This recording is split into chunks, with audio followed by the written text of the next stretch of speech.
Nirasya sarva sandeham ekikritya sudarshanam prakashita rahasyam tam bhajami gurumishwaram. Namo Mahavadanyaya Krishna Prema Pradayate Krishnaya Krishna Chaitanya Namne Gaura Tishe Nama Jayatam Surato Pango Mama Mandamate Gati Matsarvasva Parambujo Radha Madana Mohano Kuladi Devatamar Madana Mohan Jar Sevak Raghunatha Rupa Sanatan Jaya Rupa Sanatana Bhatta Raghunath Shri Jiva Gopala Bhatta Dasa Raghunath Echai Goshai Kori Charana Vandan Jaha Hoite Vignanasha Bhishta Puran Shri Govinda Pararavinda Marupan Anyabila Shujitan Purna Prema Rasutsavu Jalaraso Manu Vritir Prasannananan Shajvad Krishna Katha Mahamrita Payo Rasho Mudake Latu Bande Bhagavatam Iman Anudavam Mudna Nipatyakshitu Shri Kali Yuga Pavana Svabhajana Vibhajana Prayojana Avatar Prema Purushottam Shri Gauranga Mahaprabhur Antaranga Parishadvaya Shri Sanatan Goswami Pad or Shri Gopal Bhatta Goswami Pad Pranita Shri Hari Bhakti Vilas Antargata Dasham Vilaser Madhye Je Bhagavad Bhakta Lakshana Prakaran যেটা আছে আমরা আবার আজকে সে প্রকরণের আলোচনা করি তো অনেক লক্ষণের আলোচনা করার পরে সবচেয়ে বড় সবচেয়ে গুরুত্বপূর্ণ লক্ষণ এসে গেছে সেটা হচ্ছে আকন্ঠিতা বা অনন্যতা এই দুটো শব্দ গোস্বামীপাদ একই অর্থে ব্যবহার করছেন অন্যতা মানে যার লক্ষ্য বা যার গতি অন্য নয় একমাত্র এটা হচ্ছে অনন্যতা আর এক অন্ত ওনার অন্ত অর্থাৎ একই জিনিস গতি বা লক্ষ্য এক অর্থাৎ আর একটা নয় এক অন্য নয় দুটোই শব্দ একই অর্থ অনন্যতা বা আকন্ঠিতা তো আজকে সে আকন্ঠিতা গোস্বামীপাদ ব্যাখ্যা করবেন যে সেটা চার প্রকার কি প্রকার সচ আকন্ঠিতা চতুর্ধা উনি লিখছেন যে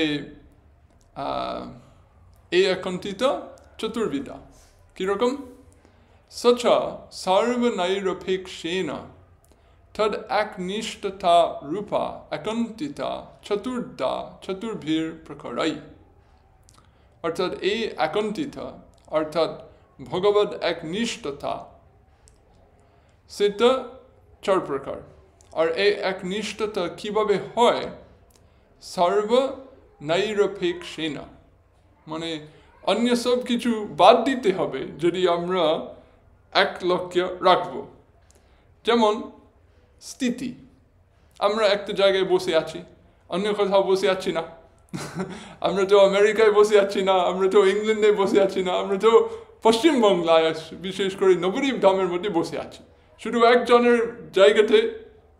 এক জায়গাতে বসে যায় একসঙ্গে দুটো জায়গাতে বসে যায় না সেরকমভাবে মনের বিষয় বা মনের লক্ষ্য একই সময় এক বিষয় থাকতে পারে দুটো থাকতে পারে না তো যদি আমরা একটা জিনিস মনের মধ্যে রাখি সেই জিনিস মনের মধ্যে রাখতে গিয়ে অনন্য সমস্ত বিষয় মন থেকে সরাতে হবে, বাদ দিতে হবে, নাহলে ওই জিনিস মনে থাকবে না।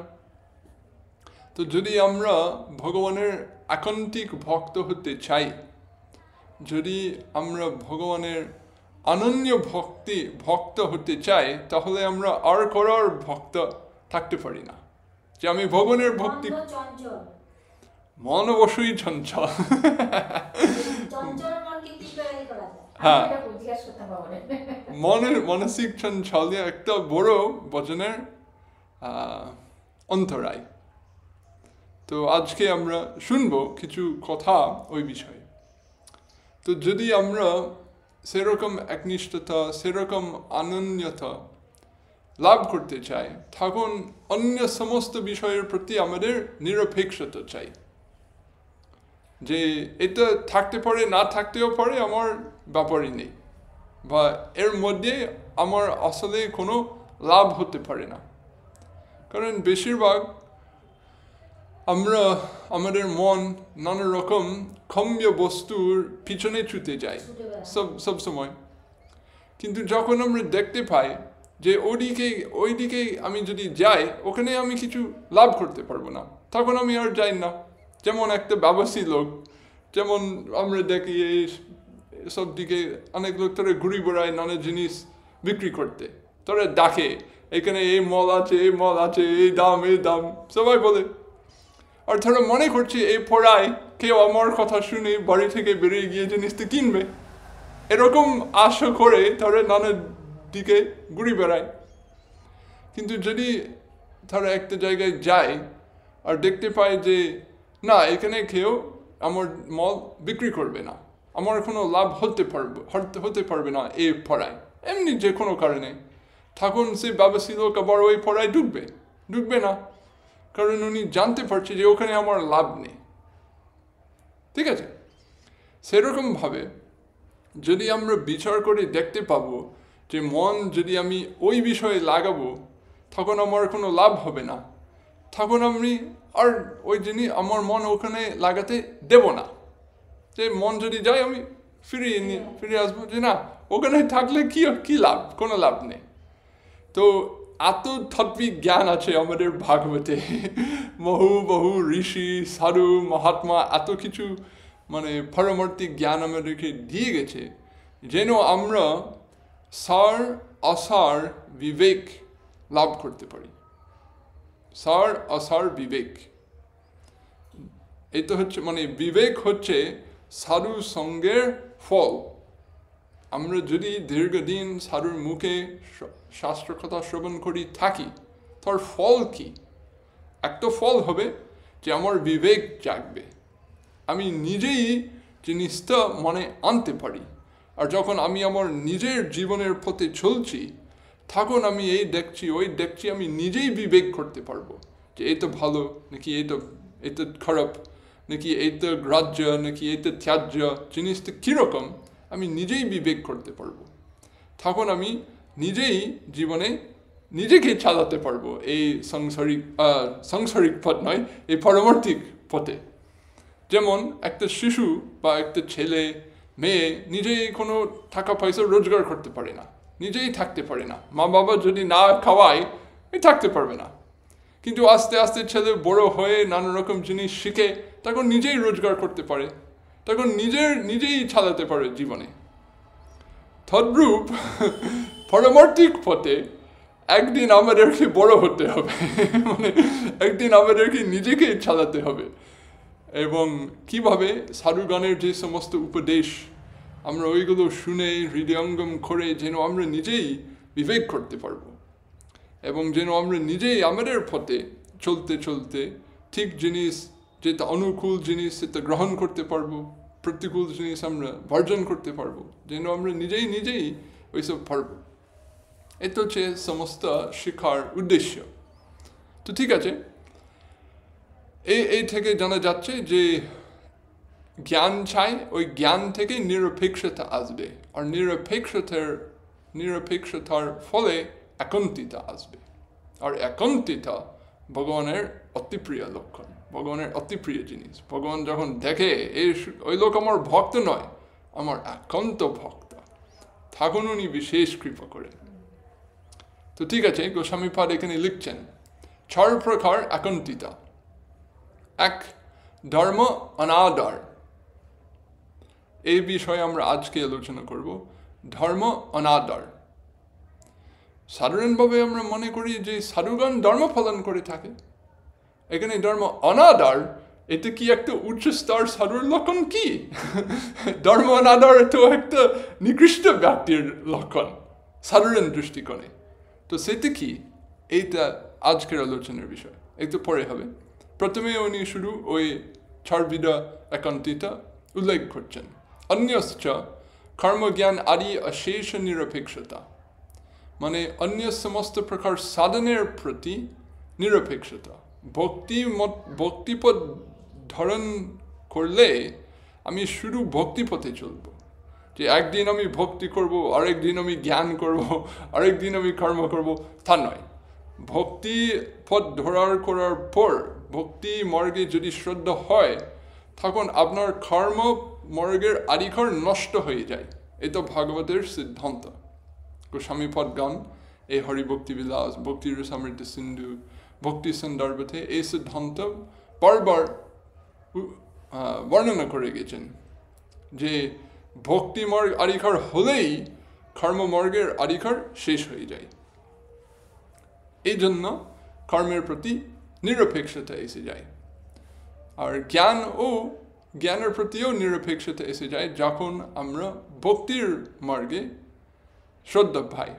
কারণ জ্ঞানের ফল হচ্ছে ভ্রমণ, বা জ্ঞানের মার্গ অবলম্বন করলে আমরা ভ্রম অনুভব করব, আর ভক্তিপথ অবলম্বন করে আমরা ভগবত অনুভব পাব। তো আমরা কি ভ্রমণ অনুভব চাই নাকি ভগবত অনুভব চাই? যদি ভ্রমণ অনুভব চাই তাহলে জ্ঞানী হতে হবে, যদি ভগবত অনুভব চাই তাহলে ভক্ত হতে হবে। তো এই দুটো আলাদা মানে দুটোই পরতত্ত্বের আবির্ভাব। জীব গোস্বামীপদের সিদ্ধান্তে যে ভ্রমণ হচ্ছে পরতত্ত্বের নির্বিশেষ প্রকাশ, আর ভগবান পরতত্ত্বের সবিশেষ প্রকাশ। উভয়ই একই পরতত্ত্বের প্রকাশ বা আবির্ভাব, তাহলে উভয় মানে মননীয়। কিন্তু আমি যদি নির্বিশেষ জিনিস অনুভব করি, একসঙ্গে সবিশেষ অনুভব থাকতে পারে না। এই দুটো আলাদা জিনিস। যেমন আমি আলো দেখতে পাই, নাইলে অন্ধকার দেখতে পাই, একসঙ্গে আলো আর অন্ধকার দেখা যায় না, এইরকম। তো সেই জন্য যদি আমরা সত্যি করি ভক্তি মার্গ অবলম্বন করতে চাই, তাহলে কর্ম ও জ্ঞানের প্রতি নিরপেক্ষতা লাগবে এবং নিরপেক্ষতা হয়ে যাবে। ঠিক আছে। তৃতীয়, অপর বিঘ্ন অকুলত্বেপি রতিপরতা। এটা বড় উচ্চ জিনিস। তার মানে এখানে রতি শব্দ মানে সুখ। তার মানে ভক্তি মার্গ চলতে চলতে জীবনে কোনো দিন সব কিছু নির্বিঘ্নে চলছে, ঠিক আছে। কোনো দিন বড় বাধা বিপত্তি এসে যায়। আর এখানে বলছে যে যেই দিন বিঘ্ন বাধা বিপত্তি আসে, সেই সময়ও মনে কোনো অসুখ আসবে না। লোক সেই অবস্থায়ও সুখী থাকবে, রতি থাকবে, মানে ভগবানের স্মৃতি করতে করতে একটা সুখ শান্তির ভাব তবুও থাকবে মনে। এটা কেউ অনুকরণ করতে পারে না যে সত্যি সত্যি এরকম হচ্ছে কিনা। সেটা একটা ব্যক্তিগত ব্যাপার, সেটা একটা হার্দিক ব্যাপার। কিন্তু উচ্চ স্তরের ভক্ত ওই রকম মানে ক্ষমতা বা এরকম শক্তি তারা পায় যে তাদের হৃদয়ের ভিতরে যে সুখ, যে শান্তি, যে বল আসে ভগবত ভক্তির প্রভাবে, বাহ্যিক জগতিক কোনো বাধা বিপত্তি হলেও সেটা কখনো কমবে না। আর শেষ প্রকার অপরশ্চ প্রেমাইক পরতা। আর সর্বোচ্চ স্তরে একজন মাত্র প্রেম ভরা, মানে সবসময় প্রেম ভাবে হয়ে থাকে, সব সময় তার প্রেম ভক্তি সাধন হয়ে থাকে। ঠিক আছে, এই 4 প্রকার একন্তিত। তো তত্র ধর্ম অনাদরেণ একন্তিতম লিখতি অজ্ঞায়ৈবম। তো প্রথমে উনি সেই প্রথম প্রকার একন্তিত ধর্ম অনাদর উল্লেখ করছেন বা বর্ণনা করছেন, এবং ভাগবত থেকে একটা শ্লোক উল্লেখ করছেন। অজ্ঞায়ৈবম গুণান দোষান মায়াধীষ্টান অপি স্বকান ধর্মন সন্থজয়া সার্বন মম ভজেত সচ সত্যমঃ। তো এখানে একটা অনুবাদ আছে। ভগবান কহিলেন, হে উদ্ধব, আমকর্তৃক বেদরূপে আদিষ্ট স্বধর্ম সকল পরিত্যাগ করিয়া ধর্ম অধর্মের গুণ দোষ জানিয়া যে আমাতে ভজন করেন, পূর্বোক্ত ব্যক্তির ন্যায় সেও সত্যম।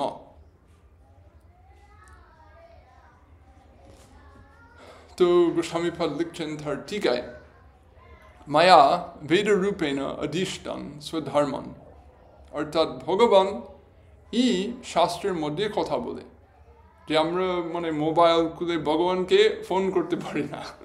তো কি করে ভগবানের কথা জানতে পারি? যে শাস্ত্র থেকে, শাস্ত্রের মাধ্যমে ভগবান তার উপদেশ দিয়ে গেছেন আমাদেরকে। তো এখানে ভগবান নিজেই উদ্ধবকে বলছেন যে স্বধর্মন মানে প্রত্যেক ব্যক্তির আশ্রম ধর্ম, বর্ণ ধর্ম, যে সমস্ত স্বধর্ম থাকে, সেই স্বধর্ম আমি নিজেই বেদ রূপে নির্দেশ করেছিলাম, বা আমি নিজেই এগুলো স্থাপন করেছিলাম।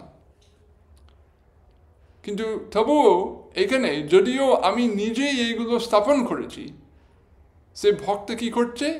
সঞ্চজ সম্যক ত্যাক্ত, আমার যে নির্দিষ্ট জিনিস, এই ভক্ত ওই সমস্ত জিনিসকে ত্যাগ করছে সম্যক রূপে। ইয়ো মাম ভজেত, কিন্তু কেন ত্যাগ করছে? আমার ভজন করার জন্য। যদি কেউ ওইগুলো ত্যাগ করে এবং এমনি বিষয় ভোগ করতে যায়, উনি হলো পাপী, উনি হলো একদম নিচু স্তরের লোক। কিন্তু যেজন এগুলো সম্পূর্ণরূপে ত্যাগ করে যেন আমার ভজন আরো গভীরভাবে হয়, আরো ভাবে সুষ্ঠুভাবে হয়, তখন ওইজন সত্যম, মানে সাধুগণের মধ্যে উনি শ্রেষ্ঠ। তু অর্থে ছ করা সতু সত্যম। মানে এই শ্লোকে কোনো দুটো পাঠভেদ আছে। একটা হচ্ছে সচ্ছ সত্যম, আর একটা হচ্ছে সথু সত্যম। তো গোস্বামীপাদ গণের টিকায় আমরা জানতে পারছি যে উনি যেভাবে শ্লোক পড়েছেন, যে ভাগবত 500 বছর আগে উনি পড়ছিলেন, সে ভাগবতের মধ্যে 6 শব্দ ছিল। কিন্তু আজকে যদি আপনি গীতা প্রেস বা কোনো ছাপিত ভাগবত খুললেন, আপনি 6 শব্দ দেখতে পাবেন না, 2 শব্দ দেখবেন সব দিকে। তবুও এখানে গোস্বামীপাদ লিখতেন যে 6 শব্দ আছে, কিন্তু অর্থ হচ্ছে 2 শব্দ। আর এখন আধুনিক ভাগবত শুধু 2 শব্দ আছে, এই অর্থ এত স্পষ্ট যে তারা কেউ ওই পাঠ স্বীকার করে জোর করে ছাপিয়ে দিয়েছে আর কি। যাই হোক, বা প্রাচীনকাল থেকেও পাঠভেদ থাকতে পারলো, যাই হোক, কোনো কারণে অর্থ হচ্ছে 2 শব্দ। কারণ আগে যে শ্লোক আছে ভাগবতে, ওখানে 3টা শ্লোক ধরে বহু বহু গুণের উল্লেখ ছিল, এবং এই শ্লোক এই সমস্ত গুণের উল্লেখ করার পরে যে গুণ এই শ্লোকের মধ্যে উল্লেখ করা হচ্ছে, ভগবানের অভিপ্রায় হচ্ছে যে যাদের ওই আগের গুণগুলো আছে এবং যে জনের এই গুণ আছে, সেই জনও সত্যম, যেমন যাদের আগের গুণ ছিল সেই জনও সত্যম। সবাই যার আগের বর্ণিত গুণ যাদের আছে, আর এই শ্লোকের বর্ণিত গুণ যাদের আছে, সবার সত্যমতা আছে। ঠিক আছে, পূর্বোক্ত সাধুত্ব শ্রেষ্ঠ ইত্যর্থ। আর শুধু তা নয়, যেজন এই শ্লোকের মধ্যে বর্ণিত আছে উনি আগের বর্ণিত সাধু আরও শ্রেষ্ঠ। সে একটা অদ্ভুত ব্যাপার, কারণ আগের শ্লোক বহু ভালো ভালো গুণ ছিল, যেমন সম, দম, ইন্দ্রিয় সংযম আর কবিতা ইত্যাদি, ওই 28 গুণ বর্ণিত ছিল, বহু ভালো ভালো গুণ। কিন্তু এখানে বলতে যদিও একজন ওই সমস্ত গুণ নেই, কিন্তু মাত্র এই গুণ আছে, ওই জন আরও ভালো। সেটা কি বোঝাচ্ছে? যে ভগবানের প্রতি যার আকন্ঠিত আছে সেই জন শ্রেষ্ঠ। আকন্ঠিত সবচেয়ে বড় গুণ, সবচেয়ে বড় জিনিস, এটা মানে মূল শেখার বিষয়। তো যাই হোক, এখানে ঠিক এই গোস্বামী পাদের একটা কথা এখন লিখছেন, এটা শ্রীধর স্বামী পাদের থেকে উল্লেখ। এ পর্যন্ত এই শ্লোক শ্রবণ করে এসে কেউ জিজ্ঞাসা করতে পারে, আচ্ছা, একজন ভগবত নির্দিষ্ট ধর্ম সম্যক রূপে ত্যাগ করে ভজনের করতে যাচ্ছে, কিন্তু কেন? ওইসব ত্যাগ করার কি দরকার? কেন ত্যাগ করছে? কি অজ্ঞানাত? মানে লোক কি কিছু বুঝে না ওই জন্য ত্যাগ করছে? না নাস্তিকবাদ, নাকি তার কোনো শ্রদ্ধা নেই শাস্ত্রের প্রতি, এই জন্য উনি এগুলো ছেড়ে দিচ্ছে? কি কারণে ছেড়ে দিচ্ছে? এখানে উত্তরটা হচ্ছে না, অজ্ঞানের জন্য নয়, নাস্তিকার জন্য নয়। তাহলে কেন? ধর্ম আচরণে এবং ঈদৃশান কৃপলুত আদি সদৃশান শুদ্ধ সত্ত্বশুদ্ধ আদিন গুণান বিপক্ষে দোষাংশ্চ অজ্ঞায় সম্যক জ্ঞাত্বা अपि মদ ভক্ত্যা এব সর্বম ভবিষ্যতীতি দৃঢ় নিশ্চয়েন এব সর্বধর্মন মন্নিষ্ঠতা অবিক্ষেপকতয়া সন্ত্যজ ইতি অর্থ। তো আচ্ছা, এক বাক্যের মধ্যে অনেক কথা আছে, আমি ভেঙে ভেঙে বলছি। যে ওই ধর্মাচরণে যে গুণ দোষের কথা ছিল, সেই গুণ আর দোষটা কি? গুণ মানে কৃপালুতা ইত্যাদি, যেটা আমি বললাম যে সম, ধম, ইন্দ্রিয় সংযম ইত্যাদি। ওইগুলো কি? সত্ত্বশুদ্ধি গুণান, মানে ওইসব গুণ কি দেখায়? যে লোকের মন শুদ্ধ, সেটা মূল জিনিস। যাদের মন শুদ্ধি আছে, ওনার ব্যবহার, ওনার বাক্যে, ওনার চিন্তা সবই ভালো থাকে। তো গুণ তাহলে কি? গুণ উত্তর জিনিস। মনের অশুদ্ধি, আর মন অশুদ্ধির কারণে যে বহু দোষ যেটা হয়, মানে রেগে যাওয়া বা অপরের জিনিসের চুরি করা বা নিন্দা করা ইত্যাদি ইত্যাদি। তো ওই সমস্ত জিনিস একজন উনি সেই সব কিছু ভালো জানে, যে উনি একটা মূর্খ লোক, কি ভালো কি খারাপ উনি বুঝে না তা নয়, উনি ভালো করে জানে দোষটা কি, গুণটা কি ইত্যাদি। কিন্তু উনার একটা বিশেষ প্রকার দৃঢ় নিশ্চয় আছে। সেই নিশ্চয়টা কি? যে মদ ভক্ত্যা এব সর্বম, শুধু আমার ভক্তিতে আমার সর্বত্র সিদ্ধি হবে, আর কোনো উপায় হবে না। এই দৃঢ় নিশ্চয়, এই তো হচ্ছে আকন্ঠিত, বা এও একটা শ্রদ্ধার লক্ষণ। যে জ্ঞানমার্গে আমার সর্বত্র সিদ্ধি হবে না, কর্মমার্গে হবে না, শুধু ভক্তিতে হবে। যাদের এই প্রকার দৃঢ় নিশ্চয় আছে, এবং ওই দৃঢ় নিশ্চয়ের ফলে যে জন ওই সমস্ত ধর্ম ছেড়ে দেয়, কি মানে অনুভব করার পর?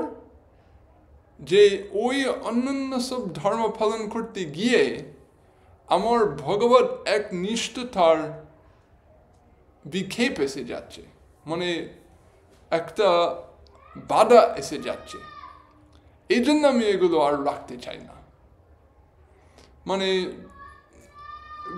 বিশেষ করে প্রাচীনকালে ব্রাহ্মণগণ বহু রকম হোম, যজ্ঞ, নানা রকম পূজা ইত্যাদি করে থাকতেন। এখনও অনেকে করে, কিন্তু প্রাচীনকালে অনেক বেশি। তো ওই সমস্ত দায়িত্ব, ওই সমস্ত নানা রকম দেবতা পূজা, নানা রকম যজ্ঞ, যাগ, বেদ অধ্যয়ন ইত্যাদি করতে গিয়ে দিন তো খেতেই যায়, মানে ওইগুলো অনেক সময় লেগে যায়। তাহলে ভগবত পুজো করার জন্য, ভগবানের কথা শ্রবণ করার জন্য, নাম কীর্তন করার জন্য বেশি সময় থাকে না। তো কেউ ভাবতে পারে যে ওইসব আমরা যদি নিয়ে থাকে তাহলে ভগবানের ভজন করার জন্য আমাদের সময় হচ্ছে না। তাহলে ওইগুলো না করলে ভগবত ভজন আরো ভালো, কারণ ভগবান সন্তুষ্ট হয়ে গেলে সমস্ত দেবতা আপন আপনি সন্তুষ্ট হয়ে যায়। গাছের মূলে জল দিলে সব পাতা ভালো থাকে, সব ভালো থাকে। পেটে খবর দিলে পুরো শরীর ভালো থাকে। এরকম সাধারণ যুক্তি সবার আছে, সবার জানা আছে। তো আমরা যদি ভগবত ভজন করি তখন শারীরিক থেকে কৃপা আমাদের কাছে আসবে, সব কিছু ভালো থাকবে, আর কোনো মানে অভাব থাকবে না। তাহলে এত যাগ যজ্ঞ, এত পুজো টুজো ইত্যাদি না করে আমরা ভগবানের পুজো করবো, ব্যাস। এবং ভগবান আমরা যদি সেভাবে ভগবানের আশ্রয় গ্রহণ করি, ভগবান আমাদেরকে অবশ্যই রক্ষা করবেন, কোনো সন্দেহ নাই। তাহলে এটাই ভালো। আর এই অন্য আমাদের সমস্ত ধর্ম যেটা আছে ওইগুলো আসলে একটা বিক্ষেপের কারণ হয়ে যাচ্ছে। কারণ আমি যদি ভগবানের কীর্তন করতে বসি, ভগবত পাঠ করতে বসি, আর তারপরে কিন্তু খাদ আনতে হবে, যজ্ঞ করতে হবে, এ করতে হবে, এ করতে হবে, তখন ঠিক আমাদের ভজন চলছে না। তো যারা ওই স্তরে আছে এবং ওই স্তর থেকে যদি কেউ সেই স্বধর্ম ছেড়ে ভগবত ভজন আরো গভীরভাবে করে, সেই জনই সবচেয়ে উত্তম সাধু। এটা এই শ্লোকের বলার অভিপ্রায়। আধুনিক কালে সাধারণ স্বধর্ম সেও আমরা ঠিক বুঝি না। তো আমরা ওই জিনিস ছাড়তে পারবো না, কারণ একটা জিনিস ছেড়ে দেওয়ার জন্য আগে জিনিস পালন করা দরকার, আগে জিনিস বুঝার দরকার, আগে জিনিসের থাকার দরকার। কিন্তু সেই জিনিস যদি নেই, কি করে আমরা ছাড়বো? আধুনিক সংস্কৃতিতে অনেক বহু কিছু ফলতে গেছে এই ভাগবত বলার সময় থেকে। কিন্তু মূল আমরা যদি আধুনিক কালে এই উপদেশ নিজের জীবনে লাগাতে চাই, তখন আমরা কি ভাববো? আমরা ভাববো যে ভগবত ভক্তিতে আমার একমাত্র পথ, আমার একমাত্র অবলম্বন, ভগবান আমার একমাত্র রক্ষাকর্তা। এবং সেই প্রকার নিশ্চয় খুব দৃঢ়তা চাই, অনেক দৃঢ়তা লাগবে সেই নিশ্চয়ের মধ্যে। এবং ওই নিশ্চয়ের উপরে যদি আমি ভগবানের ভজনের পথে চলি এবং ভিতরে ভিতরে আমরা যদি প্রার্থনা করে হৃদয় থেকে চাই যে আমরা ভগবানের একান্তী ভক্ত হব, যে আমি যদি একজনকে ভালোবাসতে পারি এই জীবনে, ভগবানই আমাকে ভালোবাসবে। যদি একজন আমাকে দেখে খুশি হবে, সেজন হবেই ভগবান। এবং এই জগতে যদি কেউ আমাকে দেখে খুশি না হয়ে যায়, সেটা ঠিক আছে, কিন্তু একজন আমাকে দেখে সবসময় খুশি থাকবে, উনি হচ্ছে ভগবান। যদি এই প্রকার আমরা স্থির হতে চাই, স্থির হতে পারি এবং সে ভগবত ভজন এর জীবন হৃদয় থেকে গ্রহণ করি, পালন করি থাকি দিনে দিনে, তখন ভগবান আমাদেরকে নিজজনে মনে করবেন এবং ভগবান শুধু তার ভক্তগণকে, তার নিজগণকে কৃপা করেন সত্যি সত্যি। তো এই তো হচ্ছে ধর্ম অনাদর, এই প্রথম প্রকার একান্তিতা। কারণ ভগবান এইসব ধর্ম, স্বধর্ম, এটা লোক সংগ্রহের জন্য, যেন জগতে বা মানব সমাজে সব কিছু সুষ্ঠুভাবে চলে, ওই জন্য ভগবান এইসব দিয়ে গেছে। কিন্তু ওইগুলো ভগবানের কাছে যাওয়ার জন্য নয়, ভগবানের